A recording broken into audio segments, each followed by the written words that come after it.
Hello friends, welcome back. अगर आप हैं बिहार में नियोजित शिक्षक तो आप सभी का बहुत बहुत स्वागत है अभी के इस वीडियो में। अभी के इस वीडियो में आप सभी के लिए बिहार सरकार के द्वारा और साथ ही साथ शिक्षा विभाग के द्वारा आप लोगों के लिए सख्त आदेश आ चुका है कि 7 दिनों में आप सभी को यह काम कर लेना है, तभी आप लोग राज्यकर्मी बन पाइएगा। और अगर ये आप लोग ये 7 दिनों के भीतर यह काम नहीं करते हैं तो आप लोग को राज्यकर्मी का दर्जा नहीं दिया जाएगा। जी हाँ दोस्तों, यहाँ पे के पाठक के द्वारा एक पत्र जारी किया गया है शिक्षा विभाग से, जिसमें स्पष्ट रूप से आदेश दिया गया है कि अगर नियोजित शिक्षक जितने भी नियोजित शिक्षक हैं उन सभी का शैक्षणिक योग्यता ई शिक्षा कोष पोर्टल पे अपलोड नहीं होता है तो वैसे शिक्षकों के लिए राज्यकर्मी का दर्जा जो है वो यहाँ पे उनका जो दरवाज़ा खुला हुआ है वो अब जो है बंद हो जाएगा। और उन सारे शिक्षकों का जो है यहाँ पे ई शिक्षा कोष पर रजिस्ट्रेशन अनिवार्य हो गया है अगर उनको राज्यकर्मी का दर्जा लेना है तो। ऐसा यहाँ पे के पाठक का सख्त आदेश है और इसके लिए मात्र 7 दिनों का समय दिया गया है। अगर 7 दिनों में अगर ये काम नियोजित शिक्षक नहीं कर पाते हैं तो उन सभी का राज्यकर्मी का बनने का जो यहाँ पे सपना है वो सपना ही रह जाएगा। यहाँ पे स्पष्ट रूप से आदेश दिया जा चुका है। तो जैसा कि आप लोग को पता ही है कि यहाँ पे काफ़ी अधिक दिनों से जो है यहाँ पे नियोजित शिक्षकों के राज्यकर्मी के दर्जा को लेकर के बातें हो रही हैं, चर्चाएं चल रही हैं। और ऐसा बताया जा रहा है कि 22 नवंबर के दिन नियोजित शिक्षकों का राज्यकर्मी का जो यह नियमावली है वो आ जाएगा, उसको कैबिनेट में पास कर दिया जाएगा 22 नवंबर के दिन। और उसके बाद उस नियमावली को नियोजित शिक्षकों पर उसको लागू किया जाएगा। तो उसी के क्रम में वहाँ पे एक चीज़ है नियोजित शिक्षकों के उस नियमावली में कि राज्यकर्मी बनाने से पहले उन सभी से जो है एक परीक्षा लिया जाएगा, जिस परीक्षा का नाम सक्षमता परीक्षा दिया जा रहा है। और सक्षमता परीक्षा को पास करने के बाद उन सभी नियोजित शिक्षकों को राज्यकर्मी का दर्जा दिया जाएगा। परंतु उससे पहले उसमें जो है उनका शैक्षणिक योग्यता यहाँ पे सरकार के पास उपलब्ध होना चाहिए। और इसको लेकर के नियोजित शिक्षकों को अपना रजिस्ट्रेशन ई शिक्षा कोष पर करना अनिवार्य हो चुका है। क्योंकि अगर बात करिएगा तो यहाँ पे अगर शैक्षणिक योग्यता की तो सरकार के पास बायोडाटा है, परंतु यहाँ पे बहुत सारे शिक्षक साथी ऐसे हैं जिन्होंने अभी जो है अपना शैक्षणिक योग्यता बढ़ा लिया है। तो वैसे सारे शिक्षकों को जो है आगे आने वाले समय में जो भी लाभ मिलने वाला है वो अगर यहाँ पे इसमें अपलोड नहीं होगा तो वो उसको जो है वो लाभ से वो वंचित रह जाएंगे। तो जिस कारण से यहाँ पे नियोजित शिक्षकों के लिए यह एक बड़ा आदेश आ चुका है कि अगले 7 दिनों में उन सभी को ये सारी जानकारी फुलफिल कर लेना होगा इस शिक्षा कोष पर। और इस शिक्षा कोष पर जब ये फुलफिल हो जाएगा तब यहाँ पे उनका जो है राज्यकर्मी का जो दर्जा है उसमें किसी भी तरह का कोई भी झंझट नहीं रहेगा। तो नियमावली में यहाँ पे आप सभी के लिए प्रमोशन का भी उसमें प्रबंध है। और प्रमोशन की अगर बात करिएगा तो नियोजित शिक्षकों को प्रमोशन मिलना बहुत ही जल्द शुरू हो जाएगा। और उसी में जो है आप लोग के शैक्षणिक योग्यता की आवश्यकता होगी।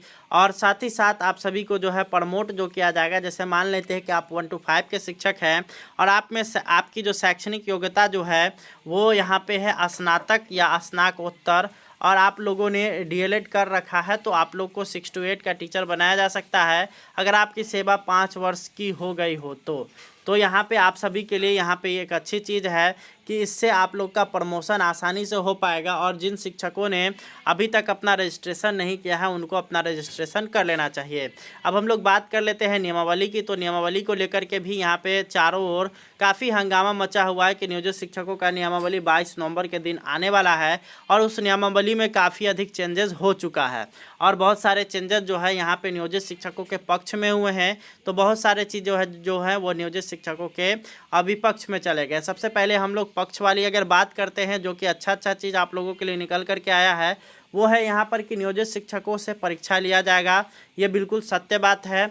और उसमें जो भी शिक्षक पास होंगे उन सभी को जो है यहाँ पे राज्यकर्मी बनाया जाएगा। परंतु उसमें एक और चीज़ है कि ये जो परीक्षा जो होने वाली है तो ये आप लोग का जो परीक्षा होगा ये आप लोगों के लिए अगर बात करिएगा तो यहाँ पे एक अच्छा चीज़ ये है कि आप सभी का जो ये परीक्षा होगा वह ऐच्छिक होने वाला है, यानी कि आपके इच्छा पर डिपेंड करेगा। अगर परीक्षा देना चाहेंगे तो आप उस परीक्षा को दीजिएगा। और अन्यथा अगर उस परीक्षा को स्किप करना चाहते हैं तो स्किप कर सकते हैं। ऐसा उन शिक्षकों के लिए काफ़ी महत्वपूर्ण होगा जो अपने रिटायरमेंट के कगार पर हैं, यानी कि अपने जो है जॉब के अंतिम दिनों में हैं। तो उन सभी के लिए ये काफ़ी महत्वपूर्ण चीज़ है और उन सभी को जो है यहाँ पे राज्यकर्मी अगर नहीं बनना है, वो नियोजित शिक्षक ही रहना चाहते हैं, तो वो सभी उस पर बने रह सकते हैं।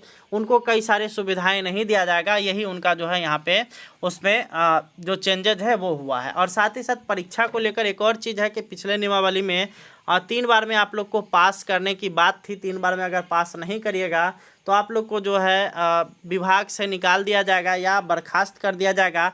परंतु अब इसमें यहाँ पे बदलाव है और आप सभी नियोजित शिक्षकों को डरने का आवश्यकता नहीं है।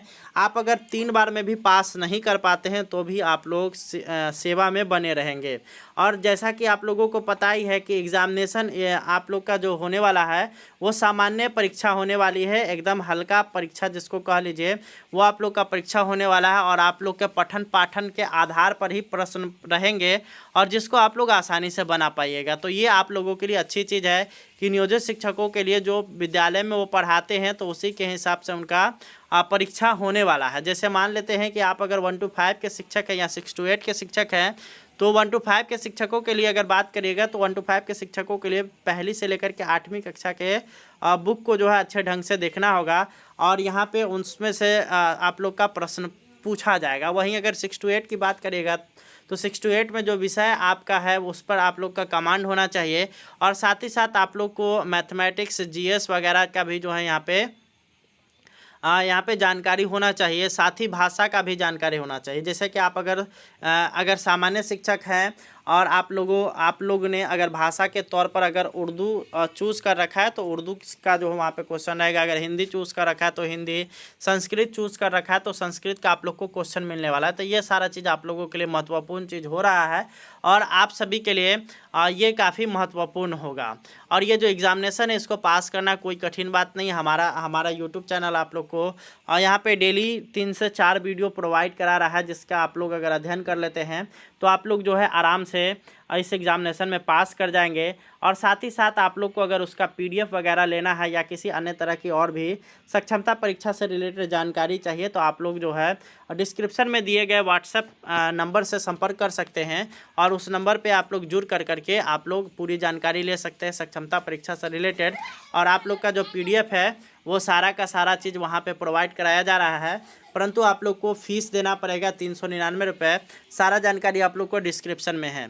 तो उम्मीद करते हैं कि आप लोग जुड़िएगा और वहाँ से एक PDF प्राप्त करिएगा और ये जो PDF की वैलिडिटी होगी वो आपका परीक्षा तक होगा। तो ये सारा चीज़ आप लोगों के लिए निकल करके आ रहा है। तो उम्मीद करते हैं कि आप लोग को वीडियो पसंद आया होगा। आप लोग सब हम लोग मिलेंगे नेक्स्ट वीडियो में। तब तक के लिए इसी तरह से चैनल पे बने हुए रहें। चैनल पे नए होंगे तो इसको सब्सक्राइब कर लेंगे और इस वीडियो को ज़्यादा से ज़्यादा शेयर करेंगे। मिलेंगे आप लोग से नेक्स्ट वीडियो में। धन्यवाद। Thanks for watching.